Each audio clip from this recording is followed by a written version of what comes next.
Welcome to another deep dive. This time, we'll be journeying through the history of economic thought, using a brief history of economic thought as our guide. Ooh, that sounds fascinating.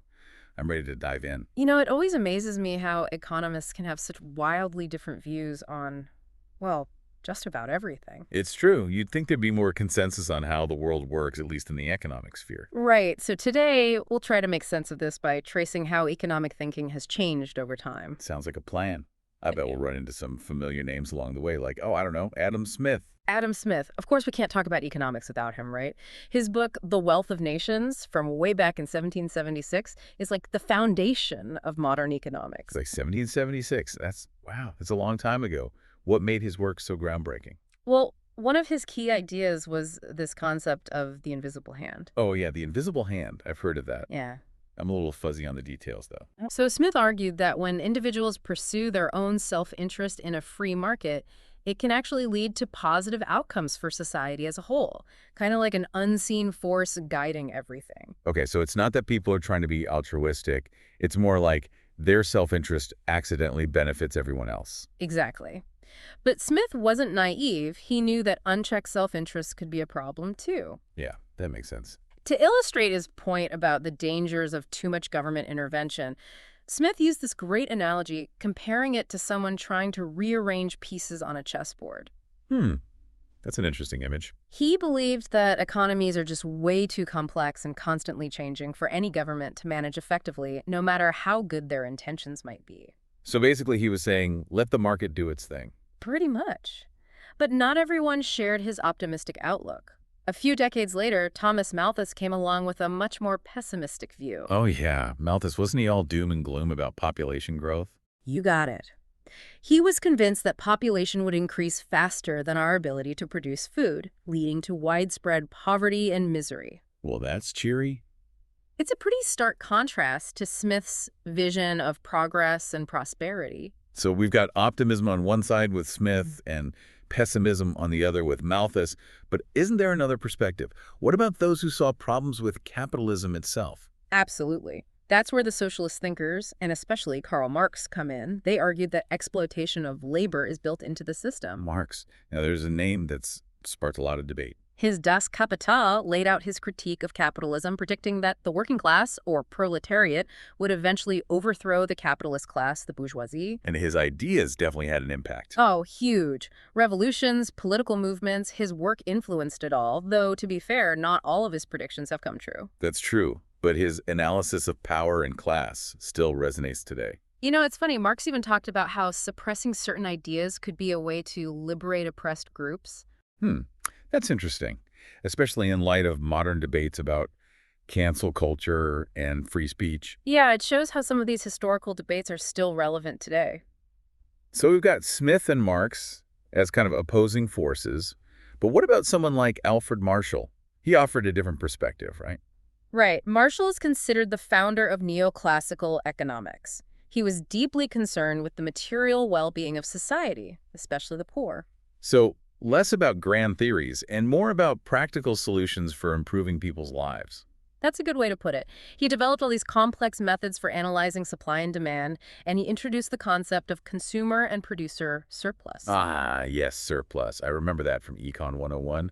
Can you remind us what that means again? Sure. Imagine you're willing to pay $5 for a coffee that you find it for $3. Score. $2 saved. Exactly. That extra $2 is your consumer surplus. Yeah. And the coffee shop still makes a profit, which is their producer surplus. So everyone wins. In theory, yes. And Marshall was all about maximizing these benefits, especially for those struggling to make ends meet. Okay, that makes sense. Now, while neoclassical economics was gaining steam, there was another group, mostly in America, called the institutionalists. They emphasized the importance of institutions, the rules of the game, so to speak. Rules of the game, I like that. So they were saying that economics isn't just about individual choices, but also about the larger structures that shape those choices. You got it. Thinkers like Thorstein Veblen and Richard Ely argued that institutions play a bigger role than neoclassical economics acknowledged. And wasn't Ely a pretty religious guy? It's interesting how his faith influenced his economic views. Yeah, Ely was a devout Christian and one of the founders of the American Economics Association. He believed ethical considerations should be central to economic policymaking. So for him, economics and morality weren't separate thing. Nope, they were intertwined. But now, we can't wrap this up without talking about the giant in 20th century economics, John Maynard Keynes. Ah, Keynes. He's Oh. like the rock star of macroeconomics. His 1936 book, The General Theory of Employment, Interest, and Money, really shook things up. It changed how we think about economic downturns. I'm guessing this was influenced by the Great Depression. Absolutely. Before Keynes, most economists believed that markets would self-correct after a downturn. But that obviously wasn't happening during the Depression. Nope. So Keynes argued that government should step in and stimulate demand during these rough patches. That's the core of Keynesian economics. And that's the thinking behind a lot of government spending programs, right? Exactly. And his ideas had staying power. Paul Samuelson, another big name in economics, popularized Keynesian economics through his textbook, which was like the econ Bible for a long time. So Keynesian economics became the dominant school of thought after World War II. Pretty much. But of course, there was pushback. As with every economic theory, some argued against so much government intervention. Makes sense. Who were some of those critics? Well, we've got figures like Ludwig von Mises and Friedrich Hayek, strong supporters of free markets and limited government. And wasn't Hayek worried about central planning leading to less freedom? Yeah, that was a big concern for him. Then you have Milton Friedman, who challenged the Keynesian view of money supply and inflation. He argued that government meddling often makes things worse. And what about James Buchanan? He studied how government officials make decisions, right? Yes. He founded public choice theory, arguing that even government officials are driven by self-interest, which can sometimes lead to unintended consequences. So not just the invisible hand of the market, but also the potential for a grabbing hand of government, huh? Yeah, that's the idea. They argued that instead of a helping hand, government involvement could become a burden, serving its own interests instead of society's. This back and forth between free markets and government intervention, it seems like a never-ending debate. It really is. And that brings us to the new institutional economics, or NIE, which tries to find a middle ground. Okay, I'm intrigued. Tell me more about this NIE. Well, NIE focuses on the crucial role institutions play in how economies function. These institutions can be formal, like laws and regulations, or informal, like social norms and customs. So it's about the framework within which economic activity takes place. Exactly. Think of things like property rights, contracts, trust, social capital. All essential for a healthy market economy. Right. And get this, NIE research even suggests a link between religion and economic performance. Religion. Yeah, Really, that's unexpected. I know, right? It turns out that religion can reduce transaction costs by fostering trust among people. So economics and religion aren't always at odds. No, not necessarily. NIE reminds us that economics is ultimately about human behavior, which is shaped by all sorts of factors, including beliefs and social connections. It makes you realize that economics is much more complex than just numbers and graphs. And speaking of complexity, we can't forget Ronald Coase and his work on transaction costs, which really revolutionized the field. Transaction costs, those pesky things that always seem to complicate things. He argued that these costs, the costs of making and enforcing agreements, are crucial for understanding how markets work. So it's not just about supply and demand. Nope. Coase's famous Coase theorem suggests that if there were no transaction costs, private bargaining could solve problems like pollution, regardless of who owns what. That's an interesting idea. Of course, in the real world, there are always transaction costs, but Coase's work highlighted how the legal and institutional environment can influence economic behavior. So even simple transactions can have hidden complexities. Exactly. And with that, I think we've covered a lot of ground today. We have. From Smith's invisible hand to Marx's critiques, neoclassical economics, institutionalism, it's been quite a journey through economic history. And we're not done yet. There's still much more to explore. But for now, let's take a break and come back for part 2 of our deep dive into the history of economic thought. You know, we've covered a lot of ground, but it seems like no matter what approach you take, there are always some challenges. Yeah, like what are we thinking? Well, I mean, just look at the headlines these days. Income inequality, the rise of authoritarianism, and those issues aren't going away. True. Those are definitely hot topics. So where do those fit into the history of economic thought? Well, you've got economists like Thomas Piketty.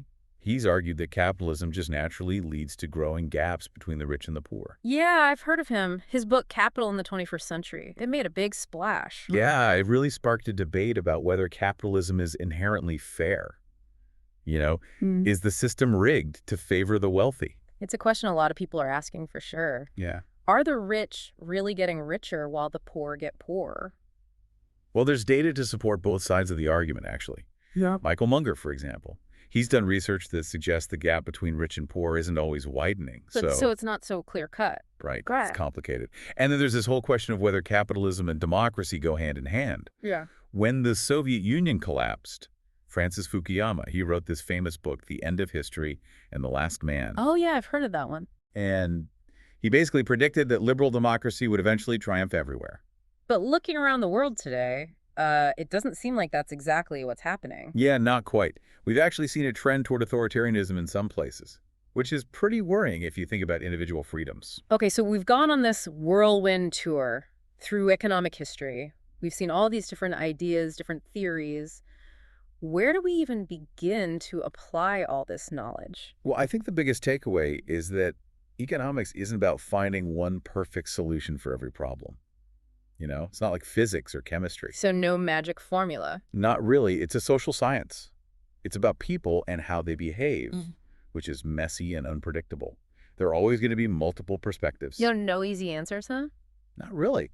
But that's also what makes it so fascinating. It's constantly evolving, reflecting all the challenges and opportunities of our times. Okay, I can see that. So if we think about all these economic ideas on a spectrum with total government control on one end and pure unfettered capitalism on the other, it sounds like finding the right balance is key. Yeah, that's a good way to put it. It's not about blindly following one ideology.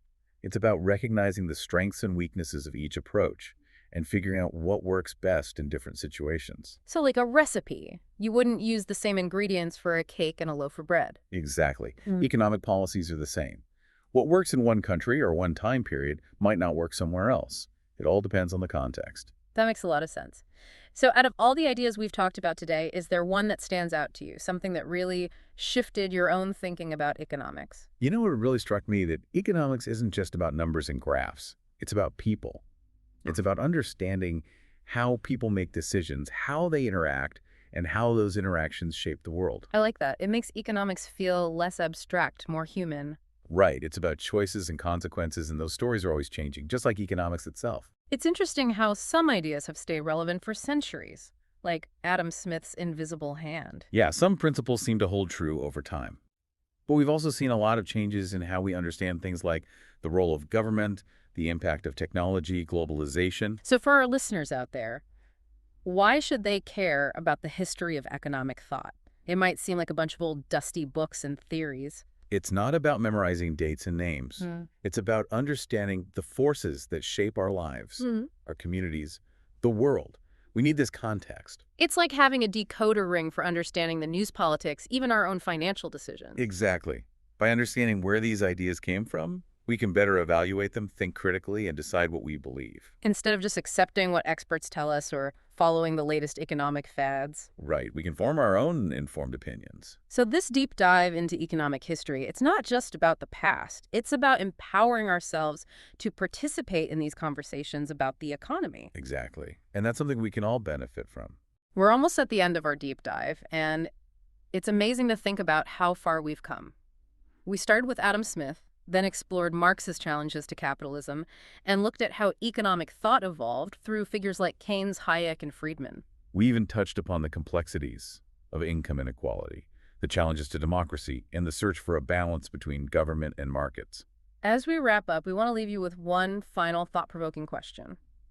We've encountered so many different economic philosophies, from Smith's classical liberalism to Marx's socialism, from the neoclassical focus on efficiency to the institutionalist emphasis on social structures. And let's not forget the new institutional economics trying to bridge those different approaches. It's a rich tapestry of ideas, each with its own strengths and weaknesses. So as you think about everything we've discussed today, we encourage you to consider this. Which of these economic philosophies resonates most with you, and why? It's not about picking a winner. Yeah. It's about understanding the core principles of each approach and figuring out what aligns with your own values, your experiences, your vision of the world. It really makes you think, doesn't it, about where you stand on all these different ideas. It does. You might be drawn to the idea of free markets, Mm. Individual effort competition leading to progress and innovation. Or maybe you're more concerned about About fairness, making sure everyone has a chance to succeed and that the system isn't rigged against them. That's what's so great about exploring economic thought. There's no one right answer. The important thing is to think critically about these different viewpoints and come to your own conclusions. So, what kind of world do you want to live in?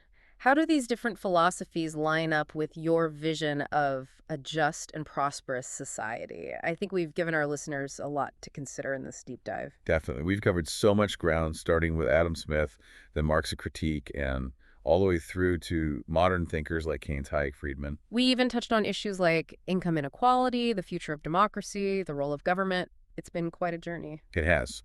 And it doesn't stop here. Economics is always evolving as we face new challenges and new possibilities. So, what are you waiting for? Go out there, explore these ideas, dig deeper, and don't be afraid to ask those tough questions. Because economics isn't just about numbers and theories. It's about people choices and the kind of world we want to create. And understanding the history of economic thought gives us the tools we need to build that world. Thanks for joining us on this deep dive into the history of economic thought. It's been a pleasure.